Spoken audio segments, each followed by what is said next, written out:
तर नमस्कार मंडळी, आज जी गाडी आपण बघतोय पंच आहे 2023 BS6 फेज 2 मधलं मॉडेल हे आहे ते आपण आता बघतोय।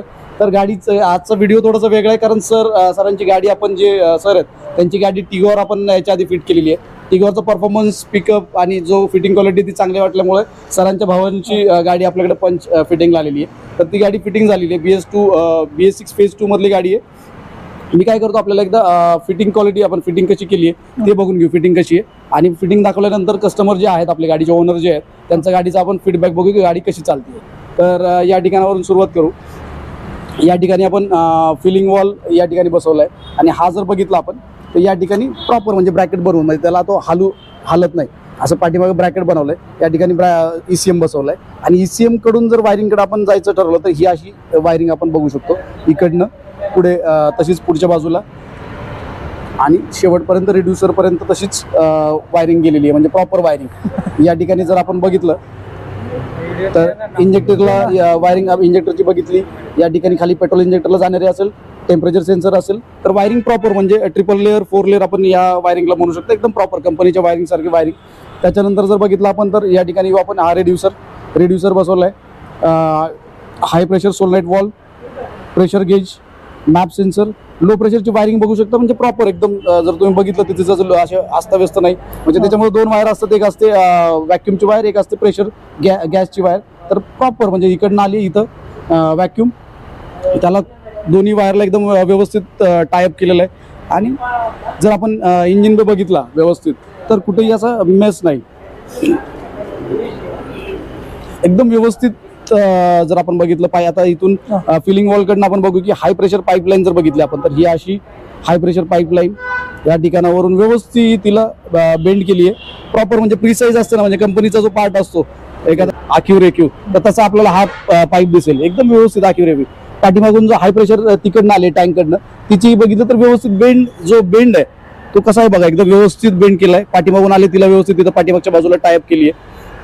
तर गाडीचं जे फिटिंग क्वालिटीबद्दल जर फिटिंग क्वालिटीबद्दल मी नेहमी म्हणत असतो तर फिटिंग क्वालिटी आपण काय करतो की जो आखीव रेखीवपणा आहे जो गाडीमध्ये जो कोणताही पाईप असेल, हाय प्रेशर पाईपलाईन असेल, लो प्रेशर पाईपलाईन असेल तर ती व्यवस्थित झाली पाहिजे। म्हणजे तुम्ही आज जे व्ह्यूवर्स आपले युट्यूबवर हा व्हिडिओ बघत असतील तर त्यांनी मी म्हणतोय म्हणून एकदा जाऊन माझा हा गाडी बघितल्यानंतर तुम्ही एकदा जाऊन युट्यूबवर बाकीच्या गाड्या पंच CNG फिटिंग म्हणून जर सर्च केला आणि त्या जर बघितलं तर तुम्हाला डायरेक्ट कम्पेअर करता येईल, त्याचा जो डिफरन्स आहे तो तुम्हाला डिफरन्स दिसेल की काय किती फरक आहे। माझ्या फिटिंगमध्ये मी जे फिटिंग बोलतोय म्हणजे मी जर वायरिंग बद्दल बोलत असेल तर वायरिंग काय क्वालिटीची वायरिंग करतो म्हणजे ही जी वायर आहे ती तुम्हाला कंपनीची वायर सारखी फिनिशिंग प्रॉपर तिची दिसणार। पाईप असेल तर पाईप म्हणजे भविष्यात तुम्हाला कोणत्याही गाडीची सर्व्हिसिंग करायची आहे, दुसरं काही काम करायचं गाडीमध्ये क्लिनिंग करायची तर माझा जो पार्ट मी काय लावले त्याचे पार्ट कुठेही तुम्हाला मध्ये येणार नाहीत म्हणजे गाडीच्या इंजिन बेच्या किंवा त्या वस्तू ज्या आहेत गाडीच्या त्यांच्यामध्ये डिस्टर्ब करत नाहीत म्हणजे कुठल्याही पार्टला।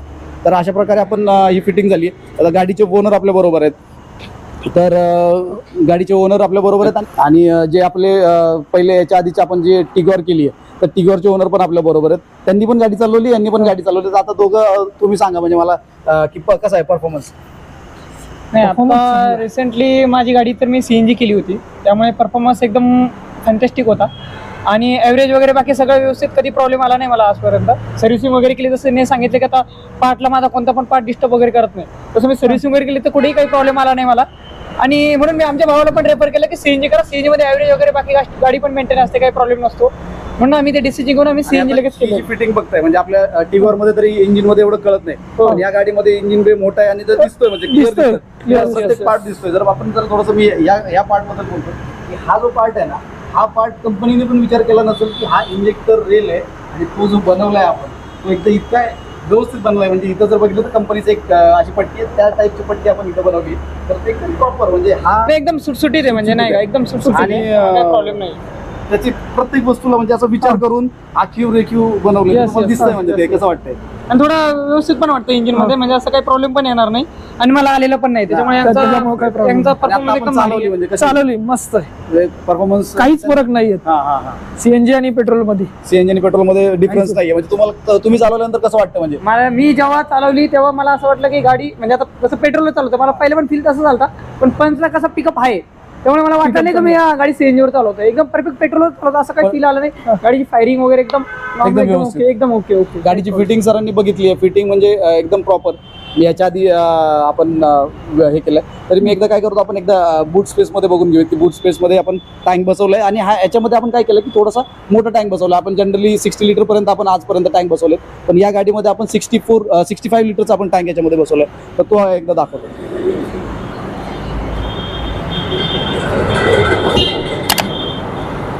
तर अशा प्रकारे गाडीमध्ये हा स्टेपनी इथं स्टँडिंगमध्ये आली आहे. आणि मी प्रत्येक वेळेस बोलत असतो की जो आपण ब्रॅकेट फिट करतो तो ब्रॅकेट चेसी माउंटेडच केला पाहिजे. माझ्या हिशोबाने चेसी माउंटेड केल्यामुळे काय होतं की त्याचा जो भविष्यात पत्रा फाटणे, म्हणजे दोन्ही बाजूला आपण जर बघितलं तर चेसी माउंटेड केलं आहे, दोन्ही बाजूला चेसी माउंटिंग केलं आहे. आणि प्रॉपर म्हणजे त्याचं जो फिटमेंट झाला आहे, स्टेपनी स्टँडिंगमध्ये आली आणि ब्रॅकेट चेसी माउंटेड केल्यामुळं तुम्हाला कधी भविष्यात पत्रा फाटणे वगैरे हा प्रॉब्लेम या गाडीमध्ये येणार नाही.